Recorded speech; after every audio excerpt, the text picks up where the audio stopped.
Chance. Death. Discovery. A coin flip. A line from a book you wish you'd never read.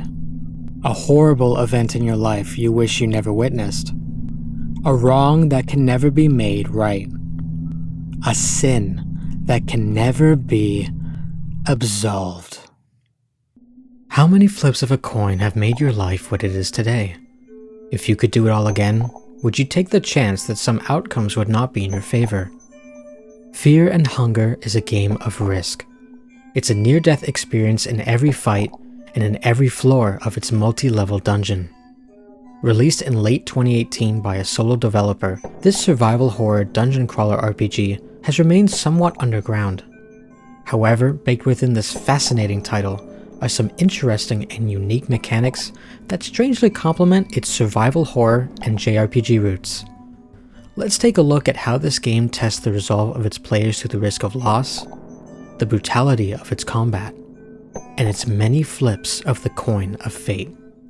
This is Game DNA, and here is Fear and Hunger. The player starts as one of 4 characters that each represent a class, with the goal of reaching a prisoner trapped within the dungeons of Fear and Hunger. Each of these characters have their own backstory and reasons for coming to the dungeon. Each one bears a burden from their past that they hope to resolve through this act of bravery. The starting class determines what items and equipment you start the game with, and how different characters interact with you.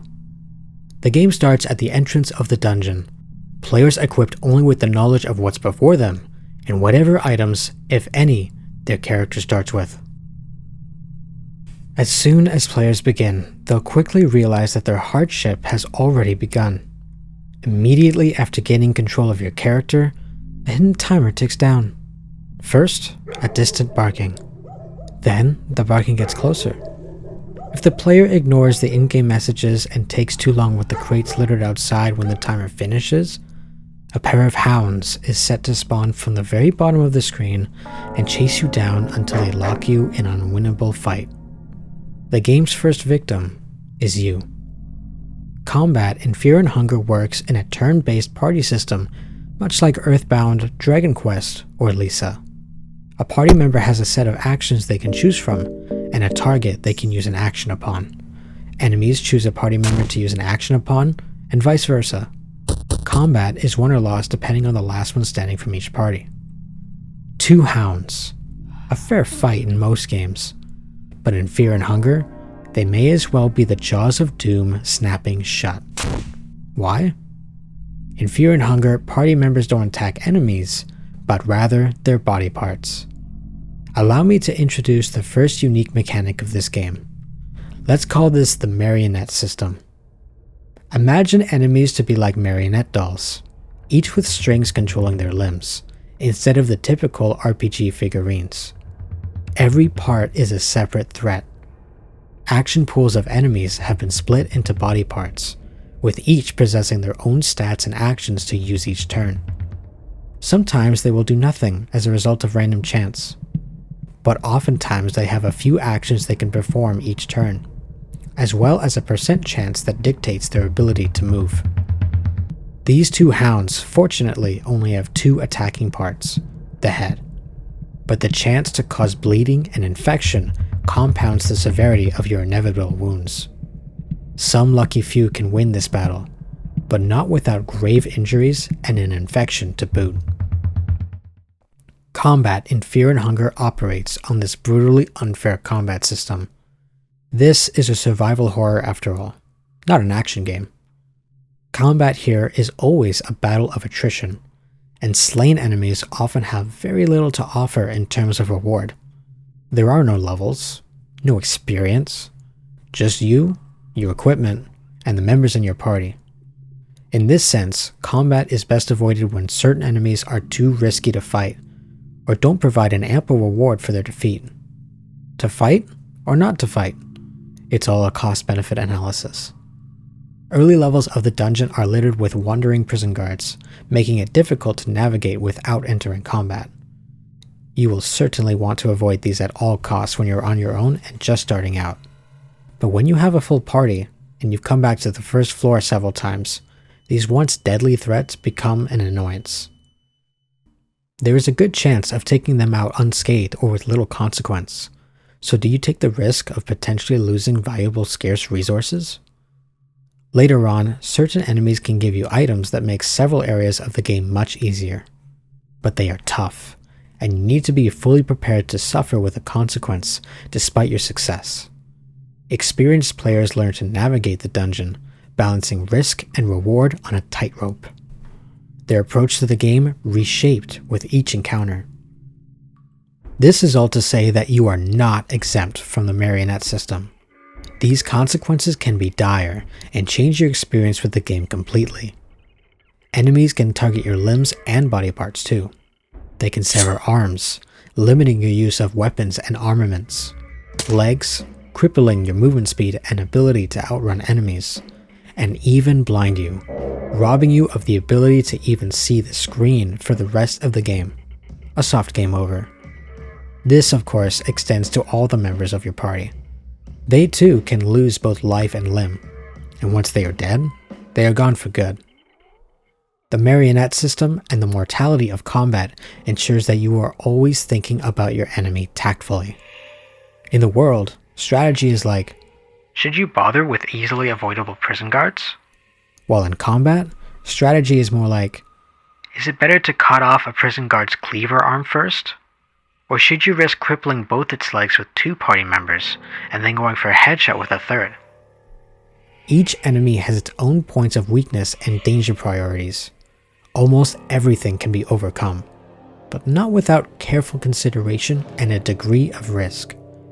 This is where the resolve of the player is challenged most. Your judgment will fail you. Your ignorance of a monster's quirks will blindside you. The prison guard will hack your sword arm off, and your run will be over. Your body will be crushed with an immense pressure from the floating head's behemoth, and you'll return to the forest. The infamous crow mauler will behead your strongest companion in a single move, and its flock will scratch your eyes out, sending you back to the title screen. Failure in combat is a learning experience, and with each death or close call, you learn a little more about what that enemy can and can't do, and how or if you should fight them. Only knowledge and luck are the prime dividing factors between the successful and the learning. Players will eventually come to know that the prison guard is best avoided altogether, and in a pinch is best killed by severing its legs before combat even begins with a bear trap, and then going for the head in combat. Nasra cannot be beaten, but rather recruited if you have a specific item with you. And the crow mauler can be blinded with an easy to find throwable, making it much less accurate and much easier to deal with. Players will also discover additional avenues in the form of options as they experiment with the monsters of the depths. As mentioned before, enemies give no experience or levels, but they do have souls that can be harvested after they're defeated. By using a soul stone, the player can absorb the souls of their enemies and use them to unlock new skills. Each character is blessed with a unique soul that can only learn skills relevant to them, but the old gods of the world can also bestow skills upon you if your affinity with them is high enough. Grogaroth is the god of human sacrifices, and therefore offers combat-related skills, like summoning a golem born from your own blood to aid you in combat, whereas Sylvian is the god of love and fertility, and offers support abilities in the form of enemy diversion and healing. Almer can grant fast travel between ritual circles, and the mysterious god of the depths grants strange infestation-like skills. Affinity can be gained by praying to the god of your choosing, or performing certain actions that will please them. By slaying enemies, collecting their souls, and praying to gods, becoming stronger is really just a matter of gaining more options to survive the world. And these options are not free either. Using skills from the gods almost always comes at a cost to your mind. A separate resource pool that will slowly dwindle down while exploring the world, and fighting monsters the members of your party carry specific fears for through each character's built-in phobia. And more options you will need, as knowledge will not navigate you single-handedly through the depths of the dungeons. Its coin flip system marks the seam between relief and frustration. Several important events are handled through the coin flip, where a favorable and unfavorable result is determined. Your game can be saved intermittently at a bed, for example, but only after flipping a coin. If you guess the result correctly, your character sleeps soundly and the game is saved. If not, you'll either wake up to a random monster encounter that you have to fight, or the game will simply end depending on the bed you sleep in. The coin flip decides many critical outcomes, both in the world and in combat. It might reveal a good sword hidden in a barrel of rusted junk, or it might determine if you'll dodge a deadly tile crumbling beneath your feet. It doesn't always have to be random, however. There is always a degree of agency. The one caveat to this 50-50 system is the choice to flip 2 coins if you have a rare, lucky coin with you. If you decide to flip 2, you only have to get 1 right for something good to happen. But since these coins are rarely found, the choice to use them relies on the judgment of the player. Will you use one to have a chance at a really good spell early on? Or will you take the risk of the crow mauler pecking the heads of your companions? The choice is yours to make. Life, loss, risk, reward. The art of struggle. There is much more to this game to discover for yourself. Fear and hunger is not for the faint of heart, but there are many more interesting ideas and concepts lurking below the depths of the first few floors. Chance, death, discovery, all riding on the turn of a coin. Will you brave the abyss, risking life, limb, and sanity to uncover what lies in the dark? I urge you to find out in the dungeons of fear and hunger. If you made it this far, thank you for watching. This has been Game DNA. Keep playing and keep learning.